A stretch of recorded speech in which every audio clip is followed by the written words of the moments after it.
Brasil nesses últimos 11 anos seja o resultado de um aprendizado histórico.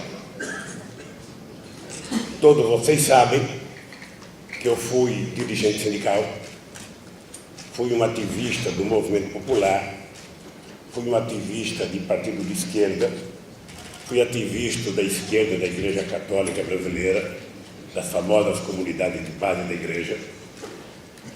Fiz todas as greves que alguém poderia fazer no país, fiz todas as pautas de reivindicação que alguém poderia fazer no Brasil, eu fiz. E quando eu cheguei à presidência, caberia a mim tentar provar se eu seria capaz de fazer tudo aquilo que eu achava que os outros deveriam fazer. Portanto, eu cheguei ao governo com uma parte da sociedade com muitas dúvidas com relação a saber se um operário seria capaz de governar o país, e ao mesmo tempo que uma parte da sociedade tinha muitas dúvidas, eu tinha muita certeza de provar que eu seria mais capaz do que aquela parte da elite que tinha governado o Brasil até aquele momento. E comecei o meu discurso de posse, o meu discurso quando eu ganhei as eleições, foi um discurso muito humilde.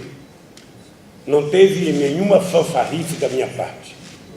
Eu dizia apenas o seguinte: eu primeiro vou fazer o necessário, depois eu vou fazer o possível, e se der, a gente faz o impossível. Portanto, e eu dizia que se ao terminar o meu mandato, cada brasileiro ou cada brasileira estivesse tomando um café de manhã, estivesse almoçando e estivesse jantando, eu já teria realizado a obra da minha vida. Vocês percebem que eu não pensava muito grande. Eu tinha um pensamento daquilo que era o mais próximo de mim. E eu trazia na minha vida a experiência de um retirante nordestino, sou de Pernambuco, sabe, que passou fome. E eu sabia que todas as pessoas podem esperar qualquer coisa. Agora, quem tem fome não pode esperar. Quem tem fome não pode esperar. As Forças Armadas podem esperar o orçamento do ano seguinte, sabe? O Ministério do Planejamento pode esperar o orçamento do ano seguinte, sabe? Qualquer um pode esperar, o pobre não pode esperar.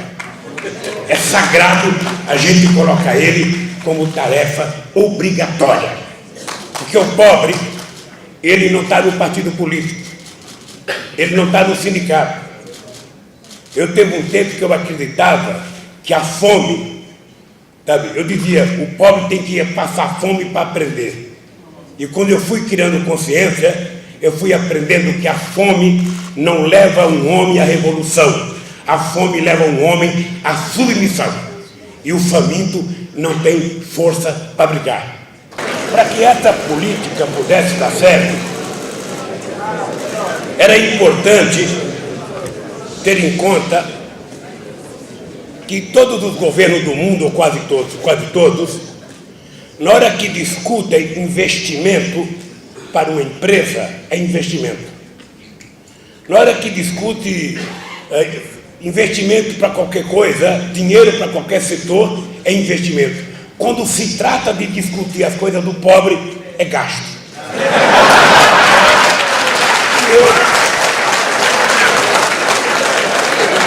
Então, na primeira reunião ministerial, introduzi no governo que era proibido utilizar a palavra gasto quando se tratasse de dinheiro para os pobres, de dinheiro para a educação ou dinheiro para a saúde.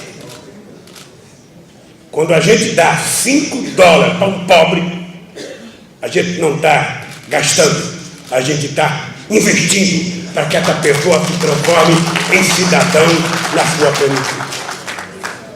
Depois, nós decidimos que era preciso incluir a camada mais pobre no orçamento da União para que o pobre deixasse de ser um problema e passasse a ser solução.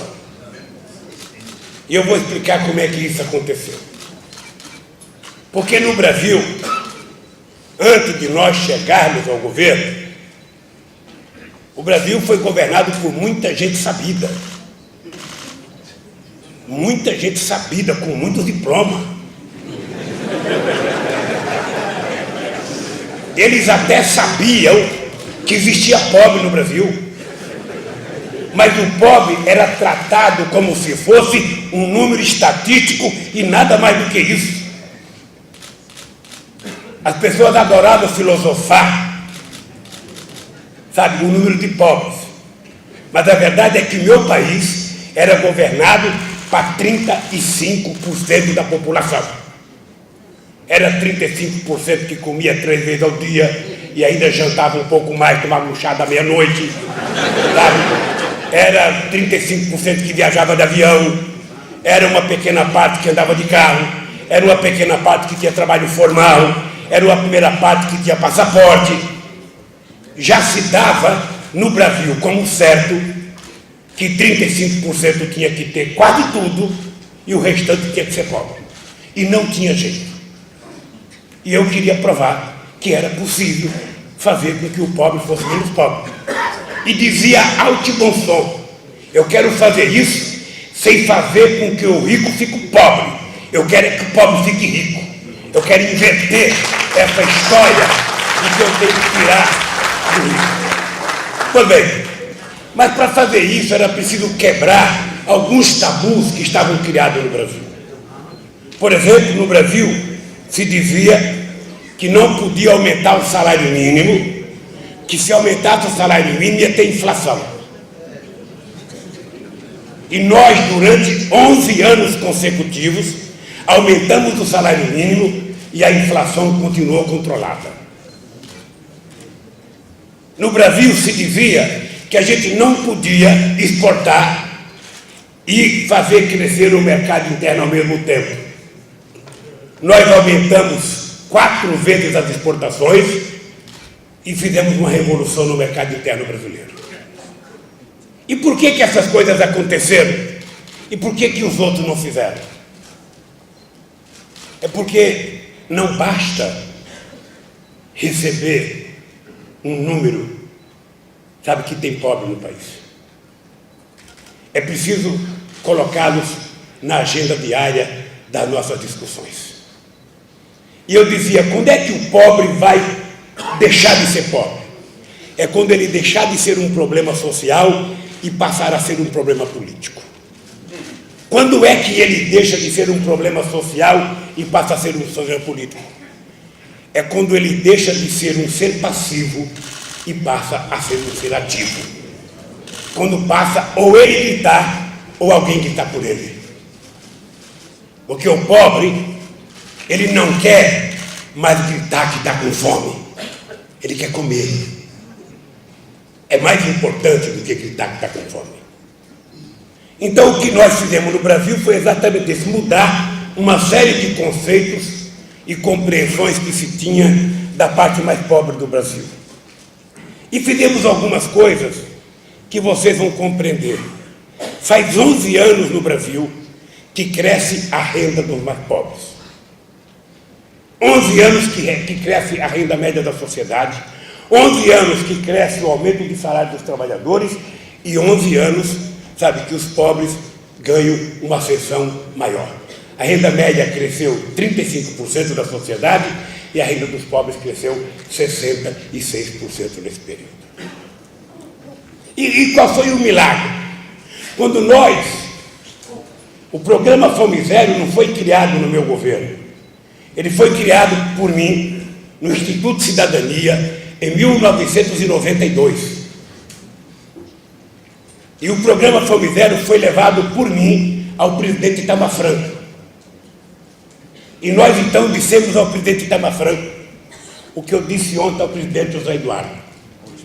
Um programa, hoje de manhã, que um programa de combate à fome só dá certo se o presidente da República tiver todo santo dia cobrando cada ministro ou cada autoridade da